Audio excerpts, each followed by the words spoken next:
right, it seems that the BJP has gone in a huddle. The inside details that are coming in of the mega blueprint before the 2024 Lok Sabha elections is out. We're given to understand that the BJP has divided the country into 3 sectors for the first time to simplify functioning of the party. It has divided the country into North, South and East region. So the BJP president JP Nadda also being said to be a part of deliberations amid the speculations over change in government and organizations, including at state level, as the party is now gearing up for key assembly elections due later this year, and also when it comes to 2024 general elections. We have Ravikant joining us with more details. Ravikant, जानकारी मिल रही है कि अब आने वाले लोकसभा चुनाव के मद्देनजर ये ब्लूप्रिंट है बीजेपी का कि किस तरह से इलेक्शन मैनेजमेंट होगा, कि उन्होंने साउथ, ईस्ट और नॉर्थ में इस तरह से 3 हिस्सों में भारत को अपने इलेक्शन कैंपेन के लिए ऑब्वियसली डिवाइड करके आगे बढ़ेंगे। देखिए स्वाति, बीजेपी इस बात को बखूबी जानती है कि 2024 का लोकसभा चुनाव उसके लिए इस बार आसान नहीं होने जा रहा, क्योंकि ऑपोजिशन भी यूनाइटेड होकर एक साथ लड़ने की बात कर रहा है और हो सकता है कि एक सीट पर यूनाइटेड ऑपोजिशन का एक कैंडिडेट उतारा जाए, जिस पर चर्चाएं चल रही हैं। ऐसे में कल देर रात तक प्रधानमंत्री आवास पर लगभग 4.5 घंटे तक मैराथन बैठक चली है और बीजेपी अपने संगठन में बड़े बदलाव करने जा रही है। इसी के तहत ये माइक्रो मैनेजमेंट का प्लान निकलकर सामने आया है, जिसमें भारत को 3 हिस्सों में बांटकर बीजेपी अपने कामकाज को आसान करना चाहती है। 6, 7 और 8 जुलाई को ये बैठक तीनों जोन में होने जा रही है। इसमें पार्टी के राष्ट्रीय अध्यक्ष के साथ साथ उस एरिया के जो स्टेट इंचार्ज हैं, उस जोन में आने वाले बीजेपी रूल्ड स्टेट के सीएम सभी बैठक में हिस्सा लेंगे।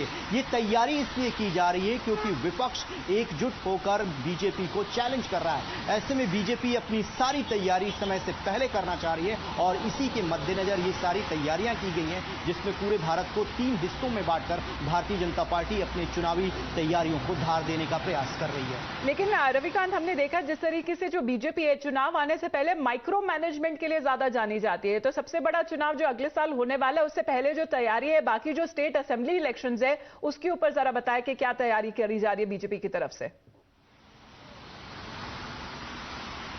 देखिए, सबसे बड़ी तैयारी आपने देखा कि 10 लाख बूथ वर्कर को प्राइम मिनिस्टर ने भोपाल में एड्रेस किया।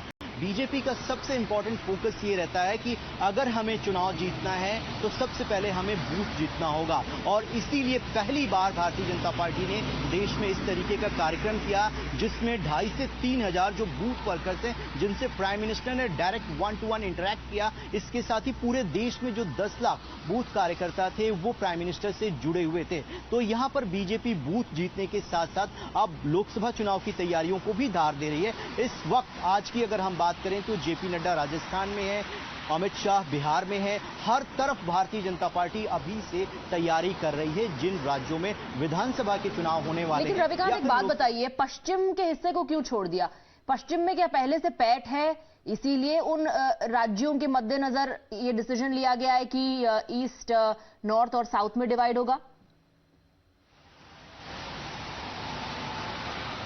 देखिए, ऐसा नहीं है कि किसी राज्य को छोड़ा नहीं जा रहा, लेकिन बीजेपी के जुड़े हुए जो सूत्र हैं वो ये बताते हैं कि जहां पर बीजेपी का स्ट्रांग होल्ड है वहां पर थोड़ी वो कम मेहनत करेंगे। लेकिन साउथ में, कर्नाटक में हारने के बाद बीजेपी एक तरीके से कांग्रेस पार्टी ने उसका गेटवे बंद कर दिया है कर्नाटक को हारने के बाद। ऐसे में वो फोकस कर रहे हैं। बहुत सारी चर्चाएं ऐसी भी हैं कि प्रधानमंत्री की कॉन्स्टिट्यूएंसी को चेंज किया जाए लोकसभा में, और हो सकता है कि साउथ के किसी एक सीट को वो चुने चुनाव लड़ने के लिए। ऐसे में साउथ से अगर कुछ सीटें बीजेपी जीतने में कामयाब रहती है तो वो उसके लिए एडिशनल होता है, प्लस पॉइंट होता है। इसीलिए साउथ पर और नॉर्थ ईस्ट पर बीजेपी का तगड़ा फोकस है, और जितने भी केंद्रीय मंत्री हैं उनको ये कहा गया, ये मैंडेटरी है कि आपको महीने में 3 से 4 विजिट करनी ही करनी है। इसीलिए साउथ पर, नॉर्थ ईस्ट पर फोकस किया गया है और इस तरीके की बैठकें इसलिए बुलाई जा रही हैं ताकि वहां पर संगठन को मजबूत किया जा सके। एक बात ये भी कि अब ये जो जिन हिस्सों में बांटा गया है, आप कह रहे हैं कि जहां स्ट्रांग होल्ड है वहां पर भी फोकस रहेगा, लेकिन जहां स्ट्रांग होल्ड नहीं है वहां ज्यादा एफर्ट्स लगाए जाएंगे। तो अब किसे कौन सी जिम्मेदारी मिलती है औपचारिक तौर पर? कौन चेहरा होगा जो वहां कैंपेन को लीड करेगा, जो इलेक्शन मैनेजमेंट करेगा, ये भी देखना जरूरी होगा। देखिए, इलेक्शन मैनेजमेंट कमेटी होती है भारतीय जनता पार्टी की। स्टेट में जो कैंपेन कमेटी का जो चेयरमैन होता है वो उनका चीफ मिनिस्टर का कैंडिडेट होगा। लेकिन अभी लोकसभा चुनाव की अगर दृष्टि से बात करें तो सभी को बताया यही गया है कि सब मिलकर एक साथ काम करेंगे। जो मुख्य जिम्मेदारी होगी वो पार्टी के राष्ट्रीय अध्यक्ष और संगठन महामंत्री, जो कि राष्ट्रीय संगठन महामंत्री बीएल संतोष हैं, और इसके साथ ही जिन राज्यों में बीजेपी की सरकार है वहां के संगठन महामंत्री, वहां के स्टेट इंचार्ज, इन सभी लोगों को इंपॉर्टेंट जिम्मेदारी दी गई है कि आप संगठन को चुस्त दुरुस्त बनाएं और जो सेंटर की योजनाएं हैं, जो लाभार्थी हैं, उन तक पहुंचना बीजेपी की प्राथमिकताओं में रखा गया है। रविकांत, जो आप बता रहे हैं, बताया जा रहा है कि सीधे तौर पे ये प्रधानमंत्री मोदी की तरफ से सीधे तौर पे जो निर्देश है या डायरेक्शंस है वो भी दिए गए अपने मंत्रियों को कि जहां तक जितना आप पहुंच सकते हैं, इसको आउटरीच प्रोग्राम एक तरीके से कहा जा सकता है। Let's break that story for our viewers also that are joining in right now to understand how micro management is now being done by the BJP, specially when it comes to dividing the country into 3 sectors, but also the direct message that has been going across from the Prime Minister to the union ministers as well. Ravikant, इसके बारे में जरा जानकारी दीजिए, प्रधानमंत्री का क्या संदेश है? देखिए, लोकसभा चुनाव में बहुत